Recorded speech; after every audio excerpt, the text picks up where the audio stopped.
Hola, ¿qué tal? Bienvenidos a este programa especial de Proceso para hablar del veredicto contra Genaro García Luna en el juicio que enfrenta en Nueva York, culpable por narcotráfico y colusión con el cártel de Sinaloa, entre otros 5 cargos que se le imputaron. Para hablar de esto nos acompañan el corresponsal de Proceso en Estados Unidos, Jesús Esquivel, y nuestro director, Jorge Carrasco. Y Jesús, Jorge, bienvenidos. Gracias, Hola, Santiago, Santiago. buenas tardes. Jesús, pues al final, con pruebas de las que no teníamos la certeza si tenían la, la, la suficiencia para llegar a un veredicto de culpabilidad, más allá del enorme trabajo de verificación y de cobertura y documentación que has hecho a lo largo de los años sobre las andanzas de Genaro García Luna, pero al final el veredicto es culpable por los cinco cargos. Cuéntanos. Y unánime, que es lo más importante, pues sí, para las 7 mujeres y 5 hombres que integran este jurado calificador que en las últimas semanas estuvo presente en las audiencias ante el juez Brian Cogan, les fue suficiente el testimonio de narcotraficantes que, además de haber declarado que mentían, asesinaban y traficaban drogas, pues señalaron a Genaro García Luna como una persona que cobraba mensualmente entre 2 y 3 millones de dólares al cártel de Sinaloa para darles información de lo que hacía el gobierno de Felipe Calderón y primero el de Vicente Fox cuando él era titular de la Agencia Federal de Investigaciones en contra del crimen organizado y obviamente para garantizarles la libertad de trasegar drogas a los Estados Unidos. Ya no hubo necesidad para el jurado por su decisión a los 5 delitos que le imputaron de que les presentaran ni las grabaciones, que además nunca lo hicieron durante la audiencia, los documentos, los videos que en algún momento el Departamento de Justicia dijo tener para pues sepultar a Genaro García Luna en una prisión federal de los Estados Unidos. Se dio el fallo, pues creo que muy contundente, porque no solo fueron los 5 delitos, sino también las violaciones que algunos de estos implicaban, y además el jurado respondió que el gobierno federal, el Departamento de Justicia, presentó la causa probable para declarar culpable a este hombre. Ahora bien, Santiago, Jorge, me parece que hay que esperar al 27 de junio a las 11 de la mañana, tiempo de Nueva York, cuando el juez Cogan le dicte sentencia al exsecretario de Seguridad Pública del gobierno mexicano, porque nada más con la declaración de culpable de los primeros 4 delitos implica cadena perpetua como pena máxima o 20 años de prisión como pena mínima. Jesús, una de las partes centrales, o la parte central del juicio, como bien decías, fueron los testimonios de narcotraficantes. ¿Por qué fue suficiente para el jurado estos testimonios? Me parece, digo, no podemos tener la certeza del por qué, porque además está prohibido entrevistar a los fiscales, perdón, a los integrantes del jurado, pero creo que ellos quedaron satisfechos con las narrativas que hicieron y que coincidían en algunas cosas, ¿no? Con diferencias de tiempos y de momentos de gente como Jesús, el rey Zambada García, el hermano de Ismael, el Mayo Zambada García, que corroboró lo que de manera indirecta Miguel Madrigal, el agente de la DEA, dijo ocurrió en 2008, la entrega de 5 millones de dólares a Genaro García Luna en el restaurante Campos Elíseos, ahí en Avenida Paseo de la Reforma, en la capital de nuestro país. Y también lo que declaró Sergio Villarreal Barragán, el Grande, uno de los principales lugartenientes de Arturo Beltrán Leiva en esa fracción del cártel de Sinaloa, que él atestiguó cómo cada mes le entregaba el Barbas, Arturo Beltrán Leiva, de 2 a 3 millones de dólares a Genaro García Luna. Voy a decir algo que ocurrió este día antes de que el jurado diera su veredicto. Unos 30 minutos antes de que nos citara Cogan para leer el veredicto, estos habían pedido a las partes, es decir, a la defensa y a los fiscales, parte del testimonio justamente del rey Zambada y en referencia, perdón, a un decomiso de unas 5 toneladas de cocaína que se hizo en alta mar por parte de la Guardia Costera de Estados Unidos en un submarino, y también querían corroborar el testimonio de ese integrante de la Guardia Costera que testificó en el juicio. Pero nos sorprendió, incluso lo comentamos entre algunos reporteros, que unos 15 minutos después se nos diera a conocer que ya había un veredicto. Es decir, me parece que desde el jueves de la semana pasada, cuando empezaron las deliberaciones del jurado, ellos ya tenían de alguna manera verificado algunas cosas, querían nada más corroborar lo que se dijo ahí, porque nos hablan, nos dicen ya hay veredicto y el resultado. El juez Brian Cogan leyó cada uno de los cargos y la respuesta fue concreta y contundente: culpable en todo. Y además, nada más quería para que quede claro esto, además, como marca la ley, después de leer el veredicto, le preguntó a la defensa que si quería que eso se corroborara verbalmente.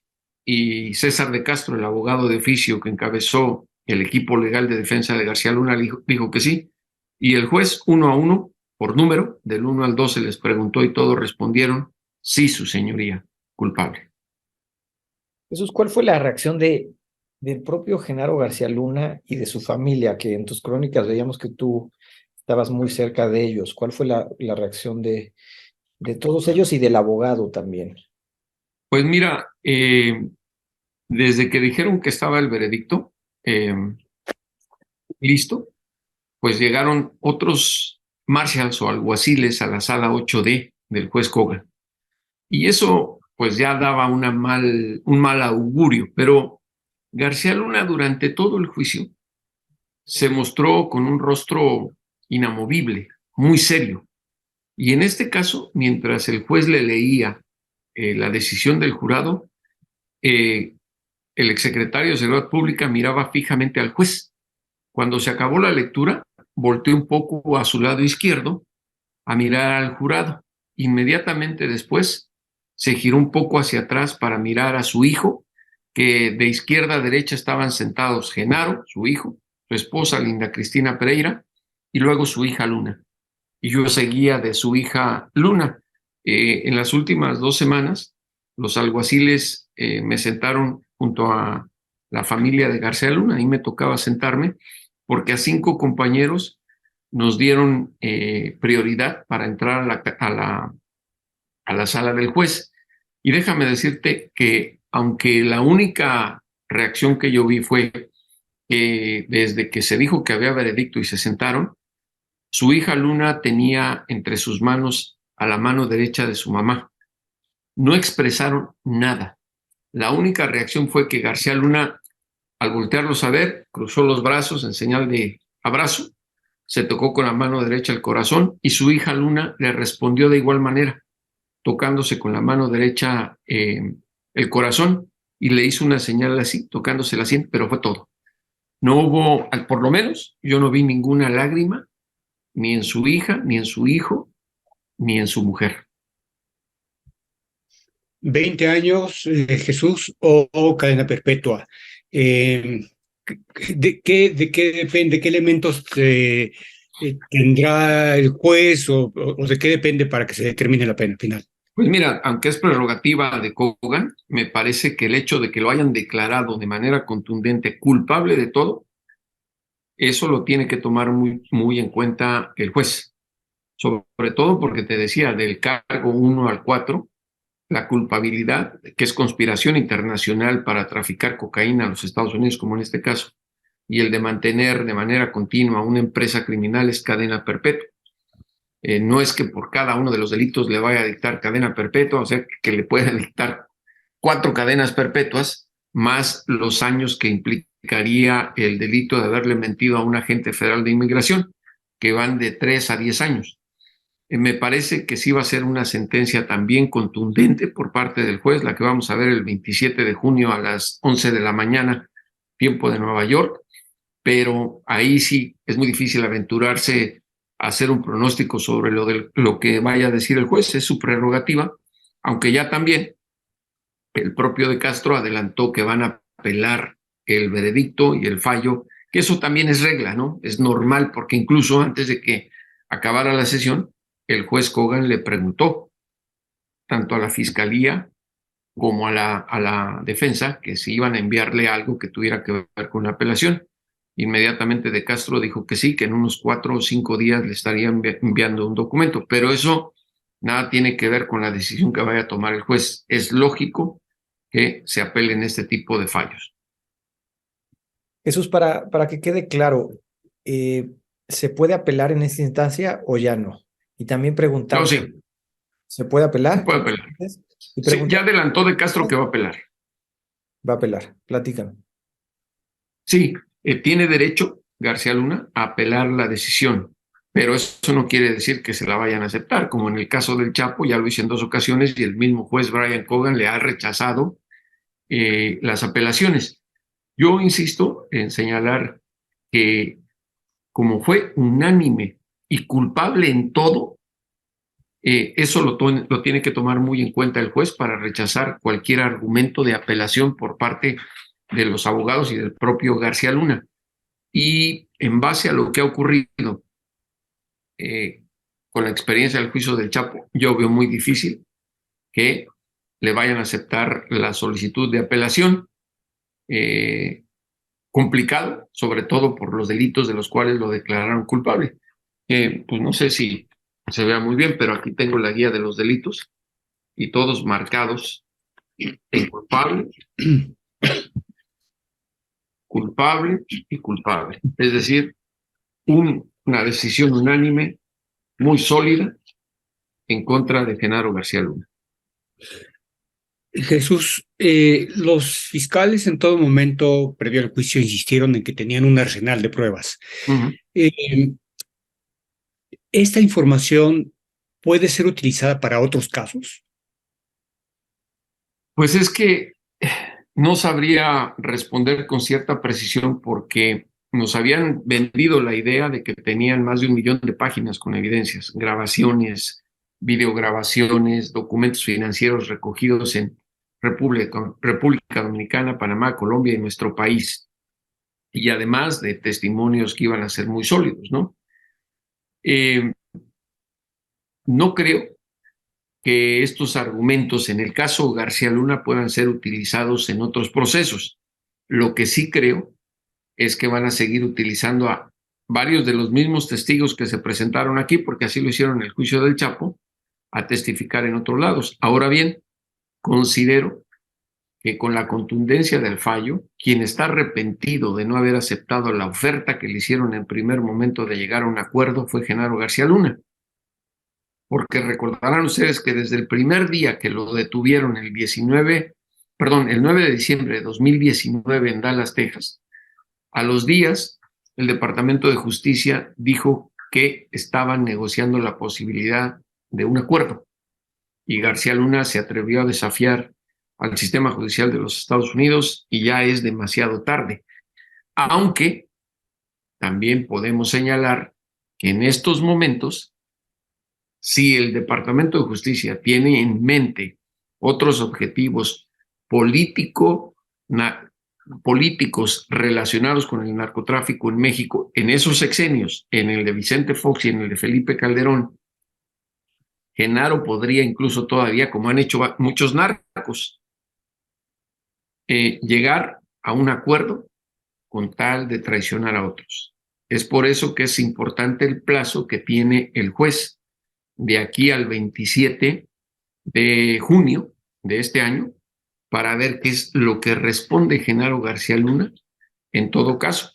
Porque, por ejemplo, y para que lo entienda la gente, el rey Zambada ya está libre, pese a que fue declarado culpable en su momento. Lo mismo con el Grande, ¿no? Y en el caso de otros narcotraficantes que se han presentado a testificar, como Harold Poveda, el Conejo, que en este caso habló bastante de García Luna, él todavía no ha sido sentenciado y ya está libre bajo una fianza, aunque es bajo la supervisión de los alguaciles. Es decir, todavía hay posibilidades de García Luna para no ser sentenciado a cadena perpetua, a recibir una sentencia benévola siempre y cuando, no sabemos, ahí sí no sería pura especulación, si el Departamento de Justicia tiene bajo la lupa a otros objetivos de exfuncionarios que pues contribuyeron con el narcotráfico en los sexenios de Felipe Calderón y de Vicente Fox. No olvidemos que también están acusados Luis Cárdenas Palomino y Ramón Pequeño García, que en estos momentos son fugitivos de la justicia estadounidense, perdón. Claro, Jesús, pero a ver, danos luz en este tema, porque uno pensaría o tenemos entendido que para que accedas a estos beneficios como testigo protegido, colaborador o el término que sea el adecuado, debes de aportar elementos para dar con un personaje de mayor envergadura que tú. Y uno pensaría, pues, ¿quién tendría mayor envergadura que Genaro García Luna? Sobre el presidente, el expresidente.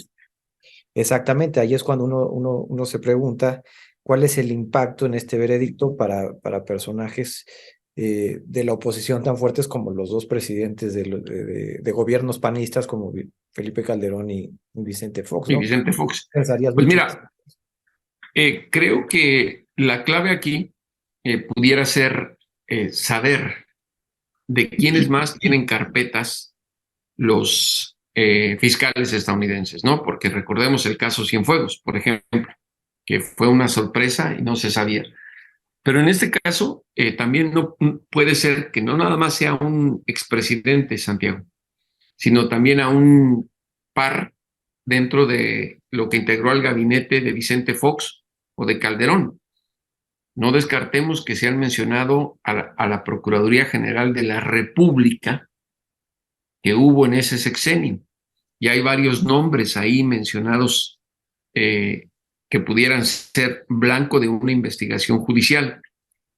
Por eso creo que aun cuando fue contundente el veredicto del jurado, García Luna tiene todavía ciertas avenidas para librarse de un castigo como sea cadena perpetua, siempre y cuando, y eso es también cuestión de los fiscales, ellos consideren que ahora que ya está acorralado, que no tiene salida, pudiera abrir la boca y contar más cosas de lo que ocurrieron en esos sexenios, porque lo sabemos muy bien, sin la corrupción gubernamental a cualquier nivel, el narcotráfico no puede operar como ha operado en México y en ningún otro país. Precisamente el Departamento de Justicia, en su comunicado sobre la sentencia en contra de Genaro García Luna, habla precisamente de la protección política. Dice que el cártel de Sinaloa no pudo llegar a los niveles en que se encuentra sin la protección política. Y no solamente menciona a Genaro García Luna, por supuesto, sino también a estos dos personajes que tú has mencionado, Ramón Pequeño y Cárdenas Palomino. Si el Departamento de Justicia nos deja ver este tema de la protección política, pues podemos considerar que este no es un capítulo cerrado, Jesús. No, no es un capítulo cerrado, por eso se habla de la posibilidad de que aún ante la sentencia o la amenaza de la sentencia o la realidad de la sentencia, más bien, García Luna decida hablar. Mira, todos los procesos judiciales por narcotráfico en Estados Unidos, en las Cortes Federales, no es otra cosa más que la trama de traiciones y de mentiras, porque en realidad te encuentras incluso hasta familiares que testifican en contra de alguien que sea de su familia, que esté justamente ahí acusado de algo. Lo vemos con los cárteles de Sinaloa, ¿no? Exactamente. Compadre, amigo, lo que tú quieras, a la hora de salvarse el pellejo, son capaces de cualquier cosa, que ese era justamente el argumento de César de Castro para descalificar los testimonios de los testigos protegidos y cooperantes. Y me parece que Genaro García Luna, si es que sabe algo y si a los fiscales les interesa, que yo creo que sí, porque si no, no le hubieran hecho desde un principio la oferta de negociar con él, pudiera buscar una alternativa a ser refundido en una prisión federal que a señalar a otros. Que el gran reto, y creo que es la gran lección de este juicio, que el Departamento de Justicia estuvo en la rayita, pero bueno, el jurado se lo admitió todo, tendría que demostrar con pruebas contundentes otra acusación. No sabemos en realidad cuántas carpetas estén elaborando o ya estén elaboradas, porque digo, en este juicio también hubo muchas malas interpretaciones a lo que se dice, porque los testigos pueden declarar muchas cosas, ¿sí? Hablaron de que le pagaron dinero a Gabriel Regino, ¿no? Que fue funcionario de Andrés Manuel López Obrador cuando estuvo al frente del gobierno de la Ciudad de México. Pero también se aclaró que fue una mentira que por lo menos el rey Zambada declarara que le pagó dinero, $7 millones a la campaña de Andrés Manuel. Por eso subrayo este asunto. Es un callejón en donde las mentiras y las traiciones son el común denominador entre narcotraficantes. Y querramos o no, bajo el veredicto del jurado, como criminal, Genaro García Luna, en este momento, judicialmente es un narcotraficante declarado culpable. Ahora, Jesús, a los que dimos seguimiento a este juicio y en particular, por ejemplo, quienes hemos seguido la cobertura que ha hecho Proceso sobre Genaro García Luna, documentando a través de los años, por prácticamente 20 años, los vínculos de Genaro García Luna con el narcotráfico, la colusión con el cártel de Sinaloa o cómo se vio favorecido este cártel y demás, esperábamos evidencias más sólidas y para todos teníamos como cierto temor de que no se fuera a concretar esta sentencia, pero quedan muchas dudas en el aire y se manejan mucho y me gustaría que tú nos platicaras qué piensas cuando se habla de que pudieron haber forzado un poco este veredicto sin presentar todas las pruebas que tenían, si se pudo haber presionado para que no se presentaran todas las pruebas, si se pudo haber tratado de presentar algo al jurado fuera del... O sea, hay muchas dudas habiendo tantas... Muchas especulaciones, diría yo, más que dudas. Mira, y no se trata de defender la integridad del Departamento de Justicia de los Estados Unidos y de los fiscales, pero en algún momento observándolos durante todas estas audiencias, que fueron 16, el rostro de Sarita Kumatiredi, por ejemplo, que era la que encabezaba los argumentos de estos fiscales, en algunos momentos fue de preocupación. Tú veías que estaba preocupado. No puede haber una manipulación ni en los fiscales para no presentar las pruebas, y mucho menos en el jurado, porque si esto ocurre o hubiese ocurrido, el juez Brian Cogan desestima el proceso y entonces sí quedaría libre Genaro García Luna o hubiese quedado, ¿sí? En México se desconoce mucho el sistema judicial de los Estados Unidos y por eso hay tanta especulación en medios de comunicación, incluso en los propios funcionarios. El presidente en algún momento declaró que César de Castro era integrante de la mafia de Genaro García Luna. Y lo que hizo el abogado fue recuperar, porque así se lo tiene que entregar el Departamento de Justicia para poder, ahora sí que contraargumentar en los interrogatorios lo que decían, el resumen de lo que le dieron los fiscales de lo que en 2013 declaró el rey Zambada y el Grande a los fiscales sobre a quienes le pagaban en el sexenio de Felipe Calderón. Es decir, esto no se lo inventó César de Castro. Y ahora ya lo puedo decir. El abogado nos dijo que ni siquiera sabía quién era García Luna cuando le asignaron el caso. Porque él es abogado de oficio, él está en una lista de abogados en la corte. Y les asignan así, como por suerte. Y tal vez a de Castro le asignaron este cliente porque habla un poquito español, pero él nos confesó que no sabía quién era Genaro García Luna ni tenía la menor idea de quién se trataba.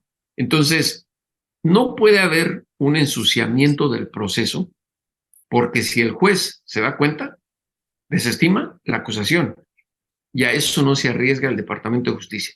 Yo no creo, si el gobierno estadounidense quería dejar muy en claro que por primera vez iba a poner en evidencia a un exfuncionario público corrupto, hubiese ocultado una grabación. Si lo hubiera tenido, estoy seguro que lo hubiera presentado.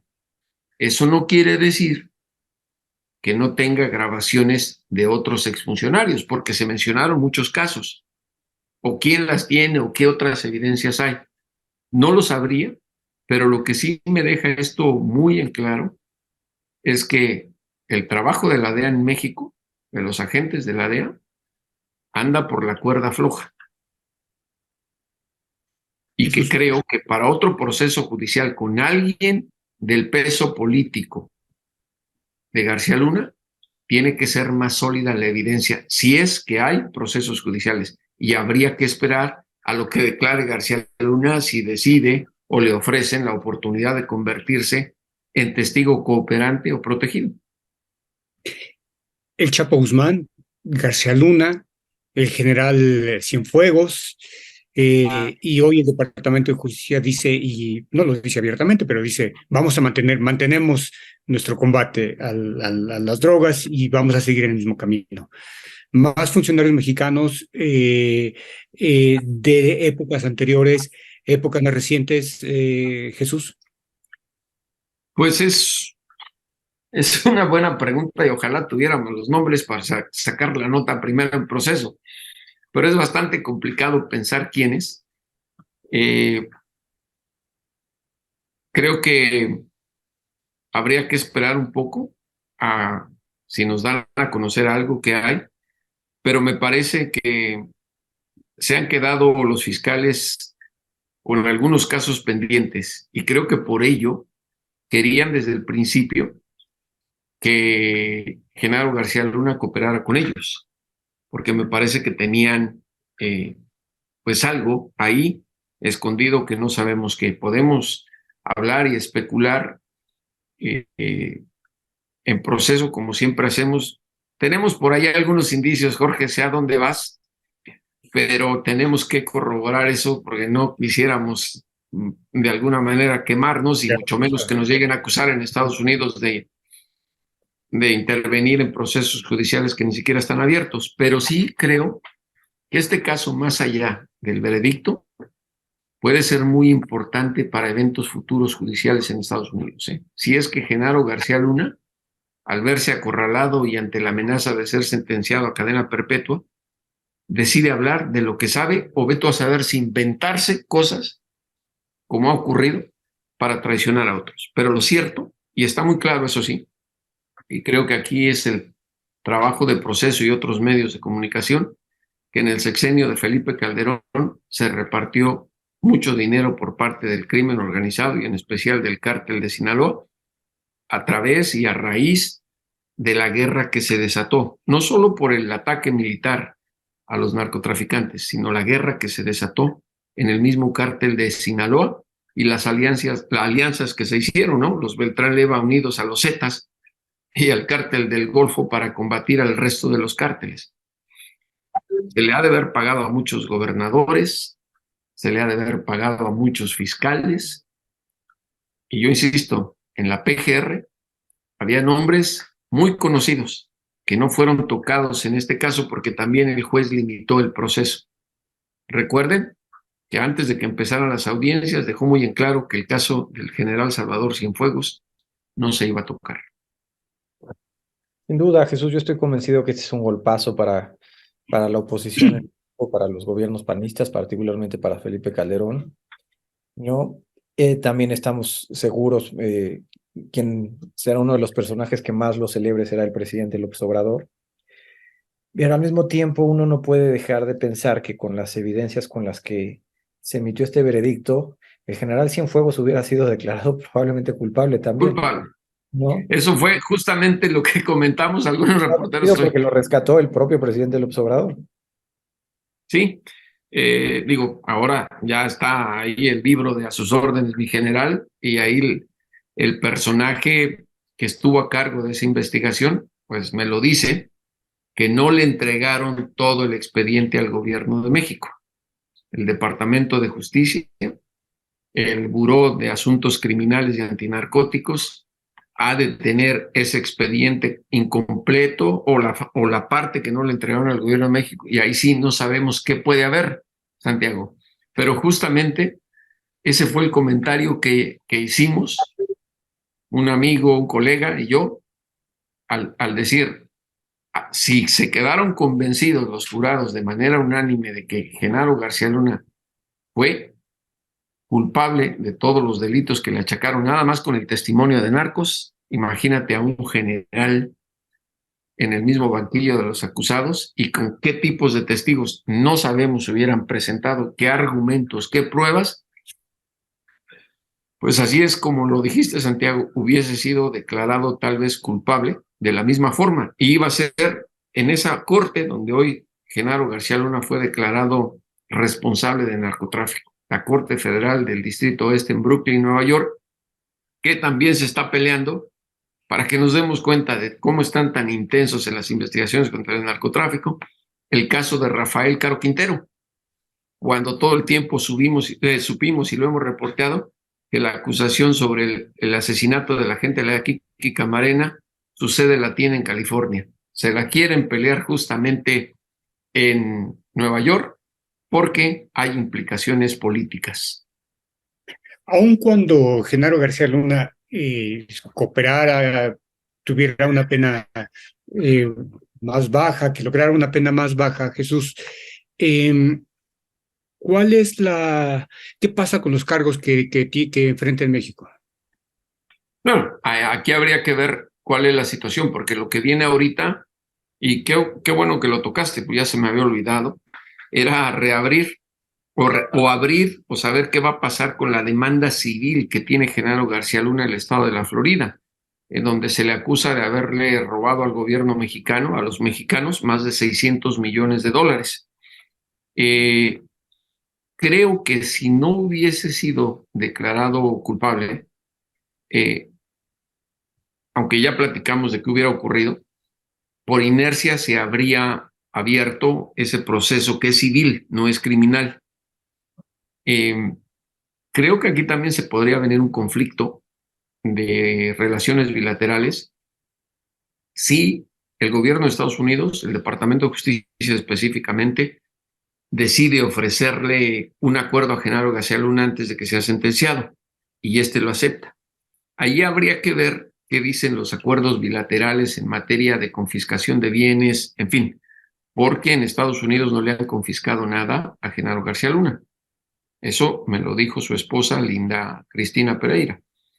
Le congelaron las cuentas bancarias, pero no sus propiedades, porque quedó excluido de este juicio sus ganancias como ciudadano privado después de 2012. Eso lo dejó muy en claro el juez.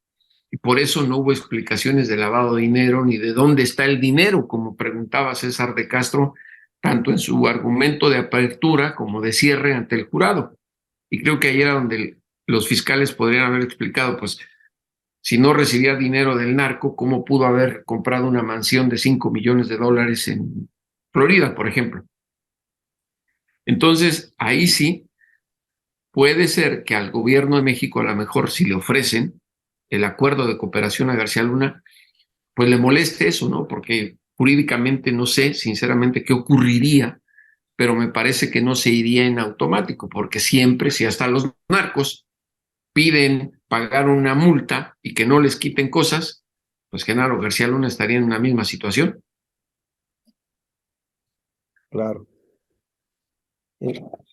Jesús, a reserva de lo que tengan para decir, a mí me gustaría acercarnos al final del programa con algo que está muy cerca del corazón del proceso, ¿no?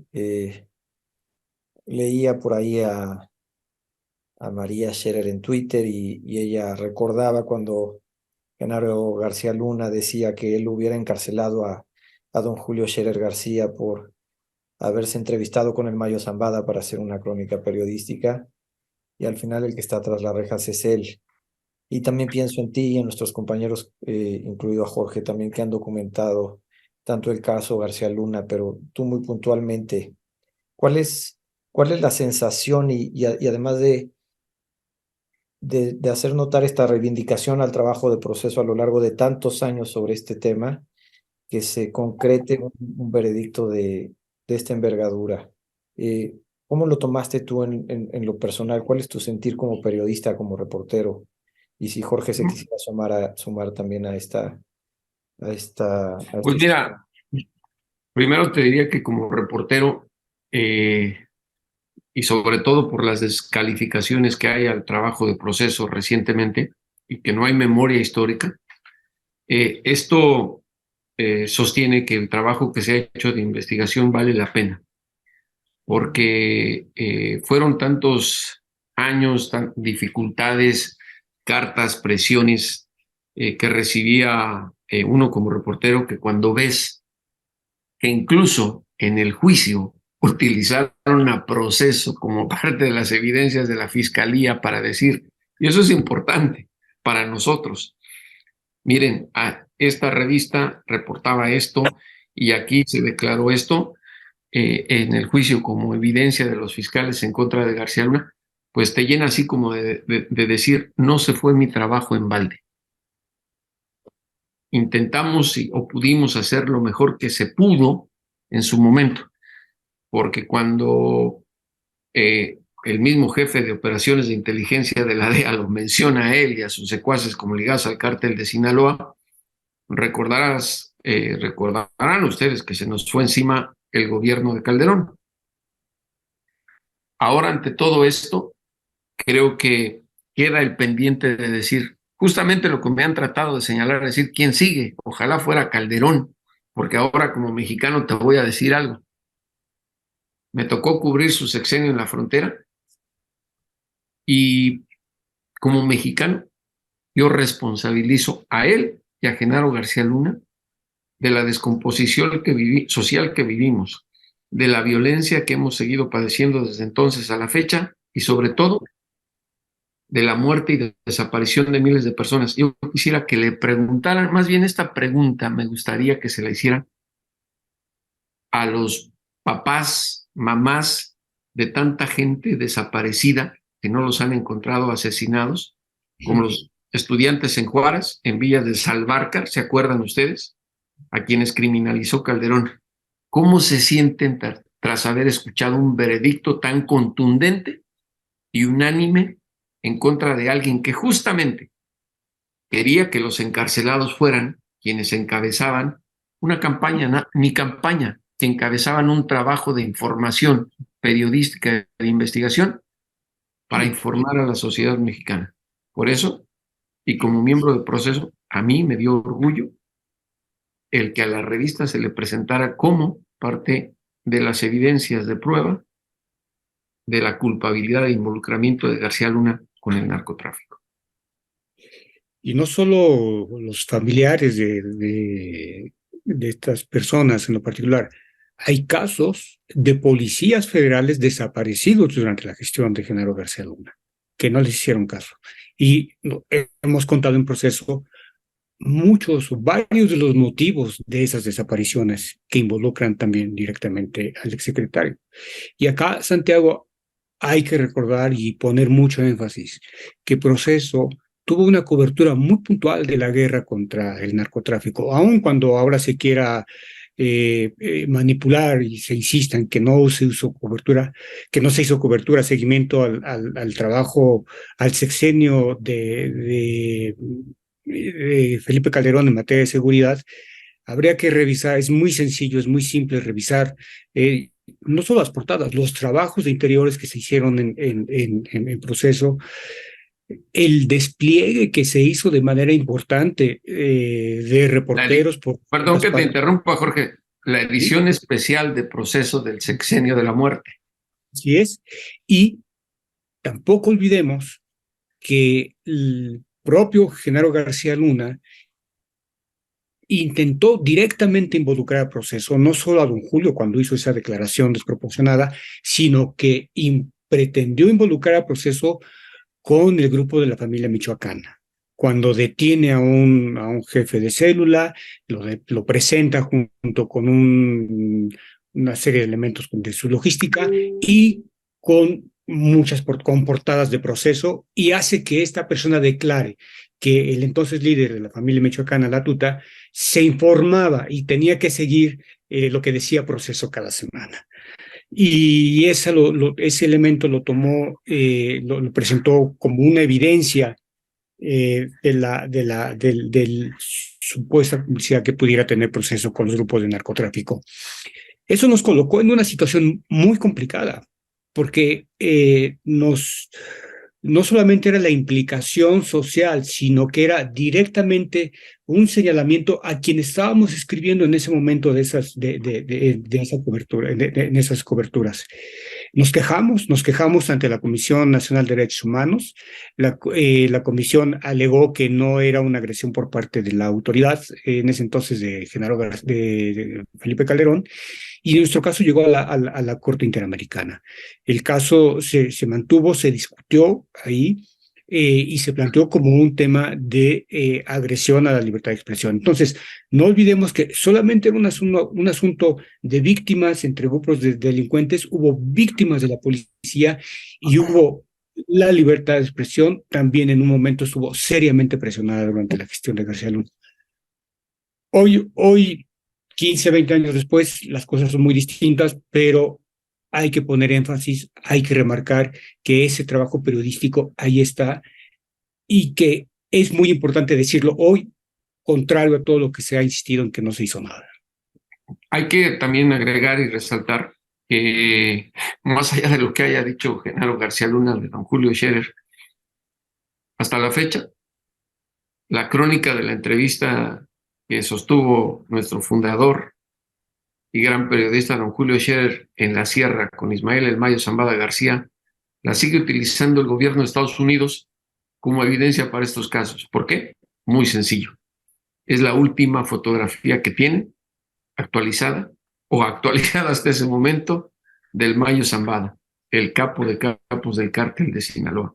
Y no se crean, pues aunque con ciertas críticas y algunas con reticencia, me sentí orgulloso cuando mencionaban a Proceso en este juicio a cada rato y me volteaban a ver, hasta los fiscales y la defensa. Y bueno, pues es el trabajo de investigación y de muchos años de todos los compañeros en la revista. Así es. Y pues bueno, Genaro García Luna, culpable por narcotráfico y colusión con el cártel de Sinaloa. Jesús, Jorge, muchas gracias. A ti, Santiago. Gracias, Jorge. Abrazo. Gracias.